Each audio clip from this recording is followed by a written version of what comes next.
Well, hello there. Welcome. This is the Disability Law Show. So good to have you joining us again this week. I'm simply your host, John Scholes, every week. And with me, Tamar Agopian, Sivan Tumarkin, Samfiru Tumarkin, LLP, the most positively reviewed law firm in this entire country. That is where the knowledge is.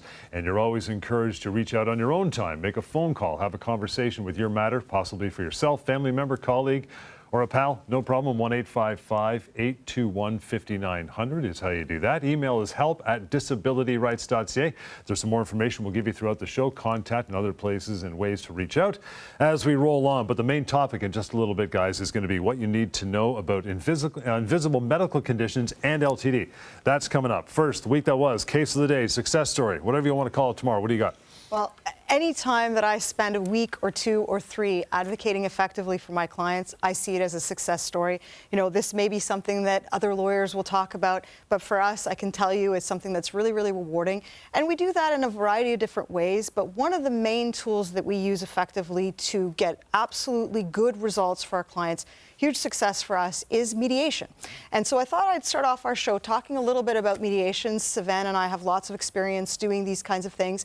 And what they are is, it's a non-binding settlement meeting. So it doesn't involve a judge, doesn't involve a courtroom. We get into a room, typically virtually these days, either on a Zoom platform or otherwise, and we hash out the issues with the disability insurer to try and leverage to get a resolution for our clients.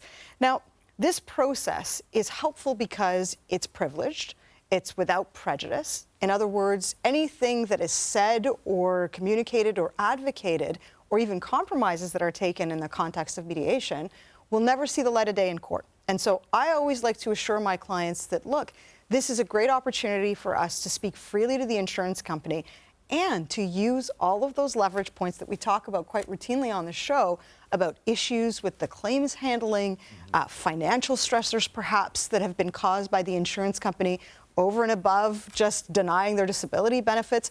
This is the time that we can communicate this freely to the insurer without having to deal with rules of evidence and all these other things that we would typically have to do if a claim went all the way through to trial. And we've got actually a series of excellent mediators that we use for this process. And generally, I would say, I don't want to say we have a 100% success rate because, there's always maybe that kernel of a number of claims that don't resolve, but the vast majority resolve. And there are jurisdictions actually, particularly in Ontario, where mediation must happen.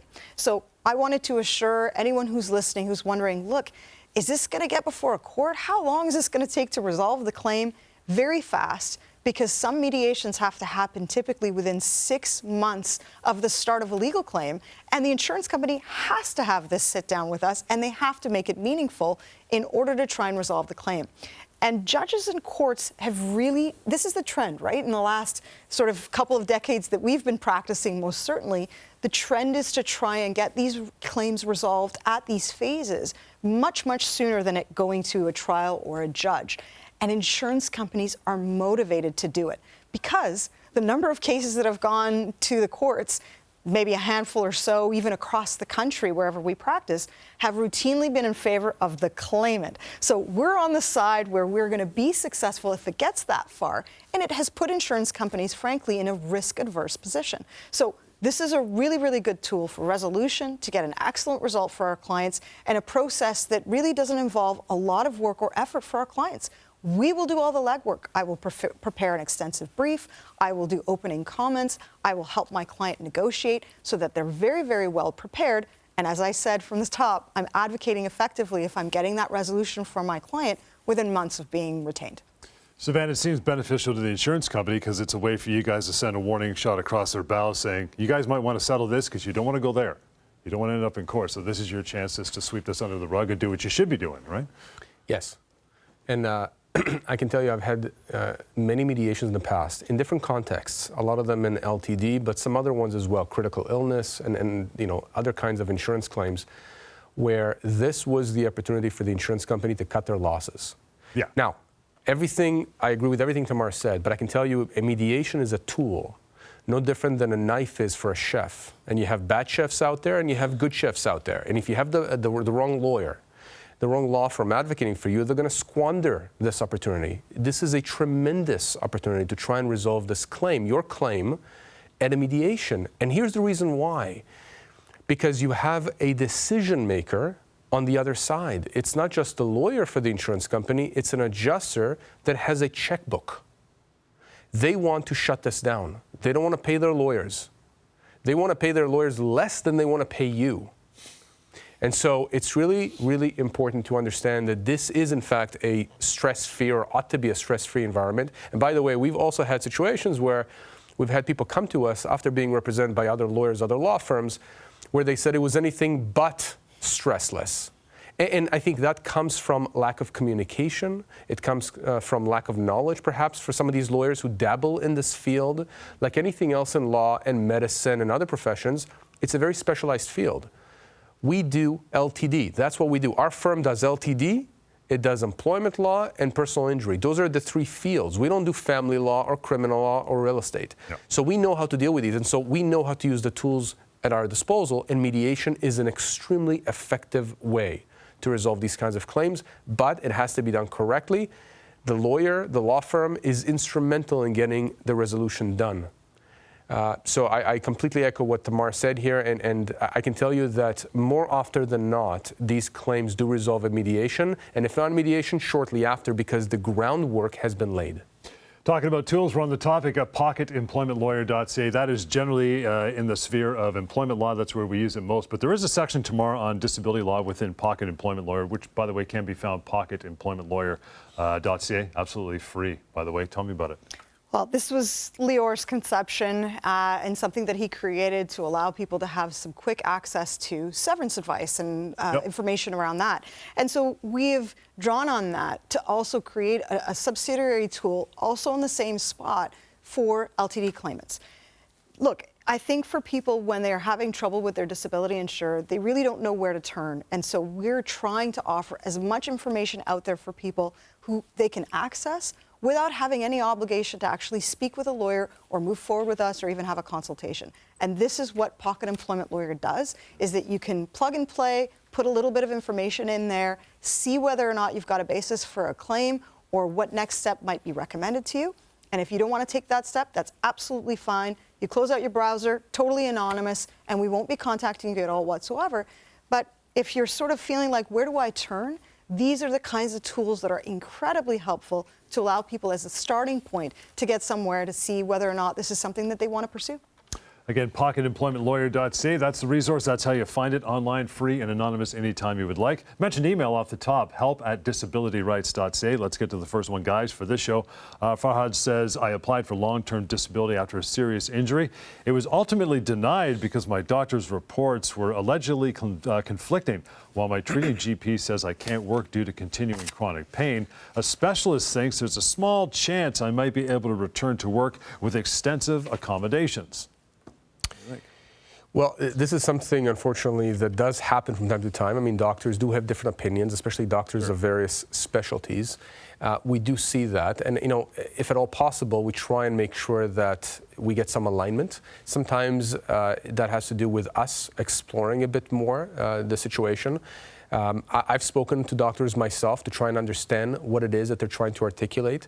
And listen, different people use vocabulary differently as well, right? I mean, when somebody says there's a small chance that, you know, Fahad may be able to return to work, what does that mean, a small chance? Because doctors will rarely limit themselves to words that are all-encompassing. They're never going to say this person is never going to be able to go back to work unless that person is catatonic, right? If that person is completely paralyzed and whatever.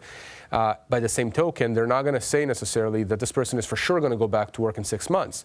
Sometimes they'll say, in fact, many times they'll say prognosis is guarded. Or they'll explain certain things with caveats and say we have to reassess in 6 months or 12 months, etc. So I think it's very important to understand a bit more about what the doctors are saying here. What does the small chance mean? You know, we're looking at this email, John, and we don't fully understand the picture here. We don't fully understand the extent of the injury that he suffered. I will tell you, however, that insurance companies will, of course, latch on to any of those discrepancies. They will latch on to, they will cherry pick. I think that's a better way of phrasing it. They'll cherry pick anything from your doctor's files that may give them some reason to deny the claim or stop benefits. And many times we find when we really sink our teeth into it, or communicate with the doctor is that the insurance company hasn't done their homework and the insurance company is wrong and the doctor hasn't said what they said that the doctor has said. So it's really important to understand that in a case like this is, I think, one of those specific cases where I would want to speak with Fahad. I would want to see what the medical documentation says. I would want to actually review the records, because insurance companies will say, this is what your doctor said, when the doctor themselves will say, no, I didn't say that, or that's not what I meant. You know, so it's very, very, by the way, something else to understand is doctors are not lawyers, or rarely are they lawyers, okay? Meaning that most of them haven't had any legal training. Sure. And I think it's important to understand that they are speaking in medical lingo. And medical lingo is different than legal jargon. And I think that a layperson speaks differently than a doctor and a lawyer, luckily. And so oftentimes, when we're talking about language, specificity of language, and how insurance company uses the variations in those different types of language, right? Consider them almost like different dialects. The insurance company will use whatever they can latch onto to say, this is what your doctor is saying, when in fact that's not the case. So we have to drill into it. So Fahad, what I would do here, without giving more specifics on my end at least, is I would want to see the documentation. I would want to speak with Fahad to understand fully the picture here. Clearly he's writing us because he can't work. So the insurance company, there is a discrepancy here. And that's what we do, by the way. We do this free. We do this all the time. We speak with people. We review documentation. It doesn't cost a cent. We will tell him if we think the insurance company is correct or not. And many times it's not an all or nothing proposition. We may tell him, look, the insurance company might have an argument, but we think we can get around it. That's what good lawyers do. They find the angle. They find the argument. They advocate for you, to go back to what Tamar said. So I would want to speak with Fahad. I want to see the documentation. I would want to drill into it. My gut sense, just by looking at what he wrote us here, is that he has a case and the insurance company is wrong. Fahad, appreciate you reaching out, pal. Again, you got the email, the phone number as we get into a break here, 1-855-821-5900. Invisible injuries and medical conditions and LTD. We'll see how those combine after a short break. Stick around. More of the Disability Law Show is coming right up. People think contractors aren't owed severance. EmploymentLawyer.ca says that is a myth. Many contractors are actually employees and are entitled to full severance pay. Always check with the employment lawyer first at EmploymentLawyer.ca. How do you force insurance companies to pay long-term disability claims? Insurance companies deny legitimate claims all the time. They're playing the odds. They know that most people are just going to walk away. Your insurer may ignore you. They may even ignore your doctors, but they can't ignore us. We know how insurance companies work. We know their weaknesses. We know how to use the legal process to force them to pay you what you're owed. Go to disabilityrights.ca. Discover your rights, fight back, and get what you're owed. People think you are only owed 2 weeks' pay when you lose your job. EmploymentLawyer.ca says that is a myth. You may be owed much more than 2 weeks per year. Don't settle for less. Always check with the employment lawyer first at EmploymentLawyer.ca.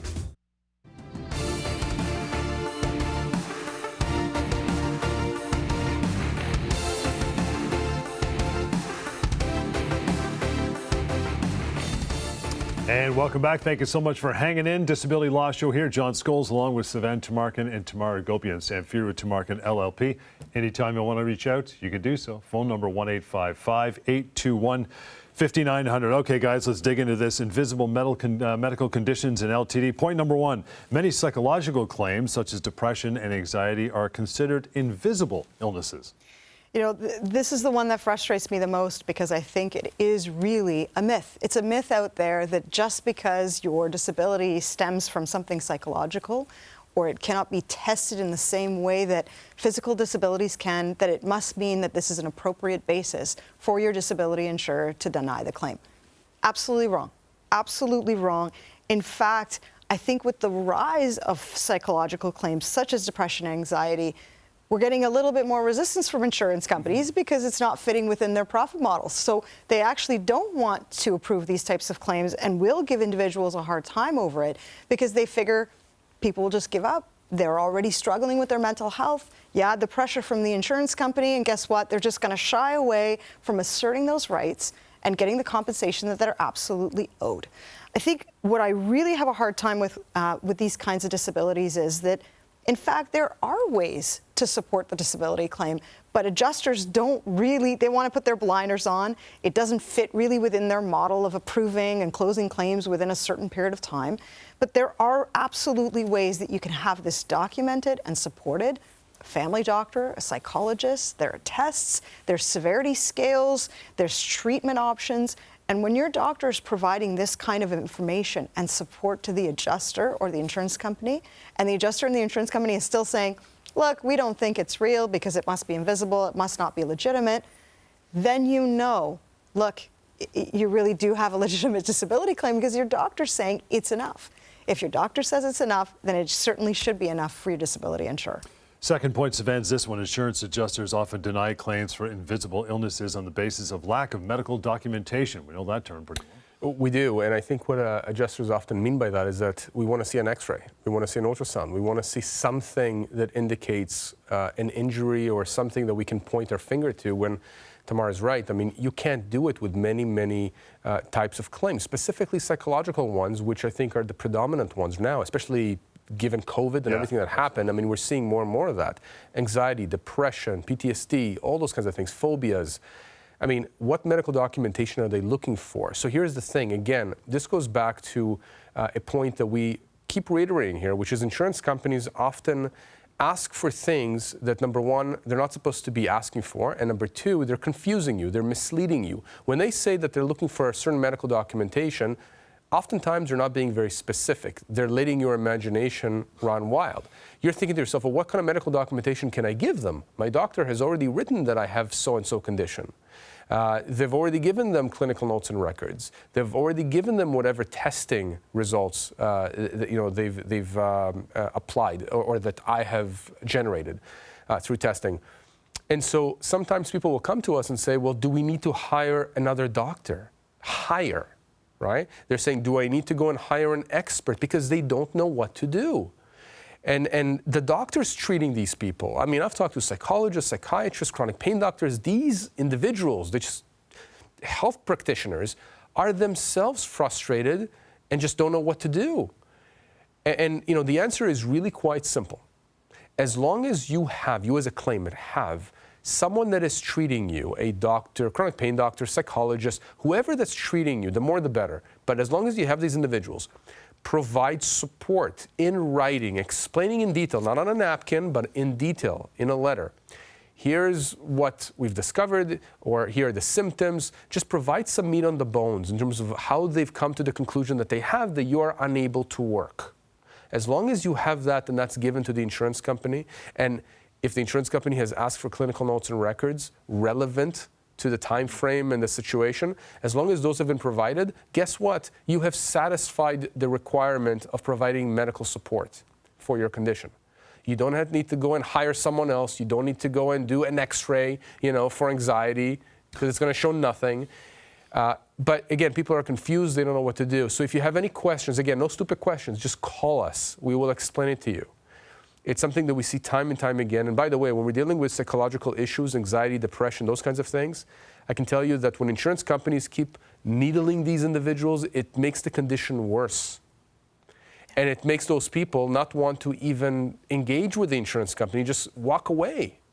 So we're telling people out there, do not do that. Do not give up on those benefits. Those are your benefits by law. When we go to a mediation, when we go to a settlement conference, when the insurance company writes a big fat check to our clients, it is not charity. It's because they understand that by law they have to pay. You just need somebody to be there with you. The way you have your doctor with you, you need somebody on this side of the aisle to help you force the insurance companies pay you what you're owed. We're talking about invisible medical conditions and LTD. Final one is for you, Tamar. It says, despite a lack of diagnosis, the support of a doctor and debilitating symptoms should lead to the approval for LTD diagnosis. Key word in there, right? It is key, and I can't agree more with what Sivan has described in terms of the context of these types of disability claims, because it really should be just as simple as your doctor supporting it, and you don't really need a diagnosis. You don't need to put a label on it. You simply have to demonstrate that you have symptoms that are impacting your day-to-day, and with those impacts, you are incapable of working. This really brings to mind the type of nature of these kinds of disability claims, psychological in particular. they are relapsing and remitting in nature. So they come and go. They sometimes can get better with time, and sometimes they can worsen with time. And this is completely the antithesis of what disability insurers want to do, which is to potentially either not approve the claim at all or approve it for a little while and then deny the claim.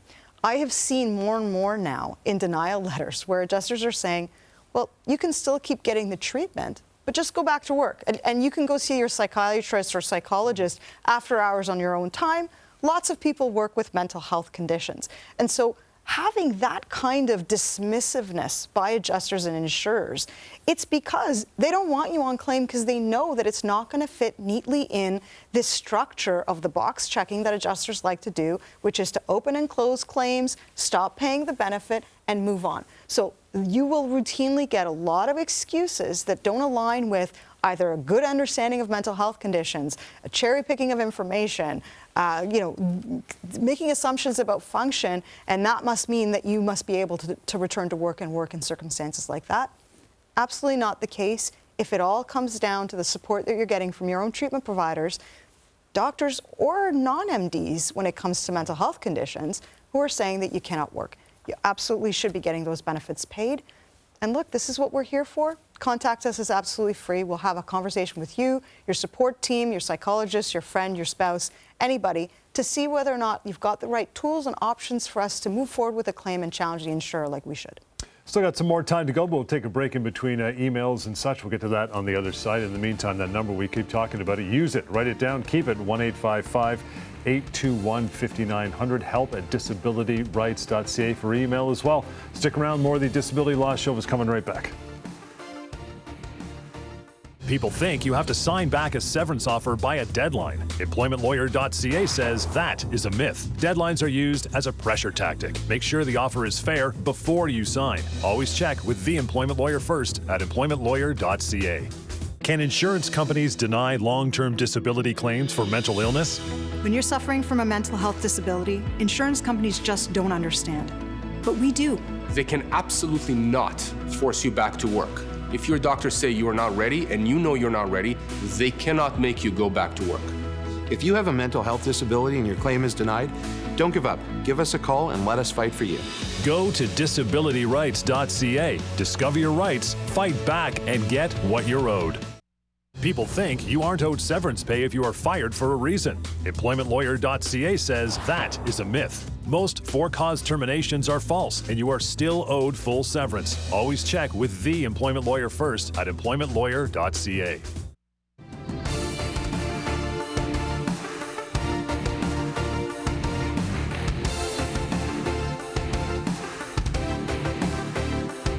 Alrighty, welcome back. Disability Law Show. I'm going to give you yet another place to go if you want to reach out to Sivan or Tamar, have a contact on your own time. MyDisabilityQuestions.com. MyDisabilityQuestions.com. That one's nice because it's also got a searchable database, meaning maybe a question like yours has been asked and answered in the past. You can read it, or you can leave your own question there, and their team will get to it for sure. MyDisabilityQuestions.com. All right, guys. Bridget writes in, says, after being diagnosed with a degenerative disease about 3 years ago, I've undergone every kind of treatment and medication my doctors have prescribed. In the last year or so, my condition has worsened. I'm exhausted all the time. I can't think straight. I was approved for short-term disability benefits, but my claim for LTD long-term was denied. I appealed twice. Both appeals were rejected. What else can I do? Tons to unpack here. Let's start from the end, really, Bridget. I'm not surprised that your appeals were denied. And we talk about this issue all the time, the fact that people feel compelled almost to appeal these denials, right? When you get a denial of long-term disability benefits, or if you're told that your benefits will be cut off at some point in the future, the letter that the insurance company sends you has a paragraph or two at the bottom of it that invites you to appeal with new documentation, new information. It makes it look very formal. What they don't tell you is that this is not an outside body that is looking at these new documents, if there are any new documents or information. It's the same insurance company. It's the same people that have denied you in the first place. Maybe not the exact same person, maybe a different department. The point is, it's the exact same company that has denied you in the first place. They have no incentive, no reason to approve your appeal. And I never say that it never works, just like I will never say that playing the lottery, is never going to work. But do you really want to, stake your financial livelihood on that? And so again, this is case in point with Bridget. Appeal twice, denied twice. Meantime, time moves. Meantime, expenses pile up. Right. There's more anxiety. There's more frustration. And oftentimes, when people come to us after being denied several times their appeals, the reality is, had they come to us at the beginning, we probably would have resolved the claim already at that point, right? So you're wasting a lot of time. And at the worst case scenario, you may miss a limitation period that may prevent you from even claiming benefits, from maybe going after the insurance company legally. Okay, now she says she was approved for short-term disability, but the claim for LTD was denied. I'd love to know who paid her short-term disability. Was it the same insurance company? Because imagine a situation where you have an insurance company paying you short-term disability, and then you're trying to convert to long-term disability. The test, incidentally, is essentially the same, but you may have a different adjuster looking at the LTD claim. And so you have the first adjuster for your short-term disability benefits approving you, only for the long-term one saying, we disagree. Trust me when I tell you, those kinds of claims can be resolved in lightning speed, right? It just simply makes no sense. In fact, it potentially gives rise to a punitive damages claim against the insurance company if they hold to their denial. But you have sometimes situations where it's the employer that's paying short-term disability, or maybe it's another insurance company. Sometimes it's EI sick benefits, right? So it's not always the same entity that paid you the short-term that's going to pay you now long-term. Either way, look, if you qualified for short-term disability benefits, clearly you convinced someone that you are disabled. Clearly there is medical documentation here. There is medical support showing that you are disabled. So unless something has changed, which I don't think is the case here, you should be getting long-term disability benefits. And this is just another one of those instances where insurance companies are trying their best to, convince you that you're not owed anything, and they deny you. It reminds me of that movie. What is it? I think it's Rounders with Matt Damon. When a person, this lady was applying for her son's insurance benefits, and they kept denying the claim, and at some point there was a final denial that said, you must be stupid. John Grisham, right? I think that sometimes when I read some denial letters, some denials of appeals, I feel like the adjuster wants to say that, but they understand that they can't. Yeah. But it doesn't matter because the effect is the same. We can nail them to the wall. We can go after them. You, Bridget, don't have to deal with this. Let us deal with this. Let us go after, let us apply the pressure so you can have time and space to get better, to work with your doctors. That's what we do for a living, is go after insurance companies, and we force them to pay what they owe. And we don't go through this appeal nonsense. We apply very heavy weapons, and that's called the law. Give you the last minute, Tamar. I mean, degenerative is another word in there, so chances are it's going to get worse. I really focused on that too, John, is the fact that it was degenerative disease that had progressed over a number of years.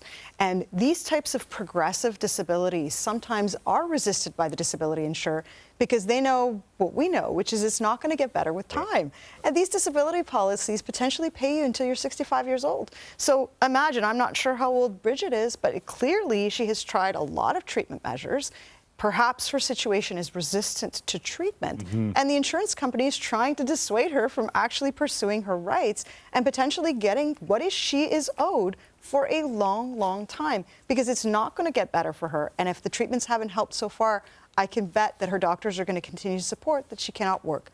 This is a situation that screams out a legal claim in my mind, and I really wouldn't wait and hesitate. You've already wasted time with these appeals. Please, please start a legal claim. Let us help you, and let's get you what you deserve, what you're owed. Bridget, appreciate you reaching out. Yeah, no more appeals. We got that part. If nothing else, stop doing that and reach out to these guys for sure. We're done for another day. Here's how you reach out to Sivan and Tamar anytime on your own time. 1-855-821-5900. That's always the number. That email is help@disabilityrights.ca. Simply disabilityrights.ca. You'll find a list of radio shows across the country which we host every week.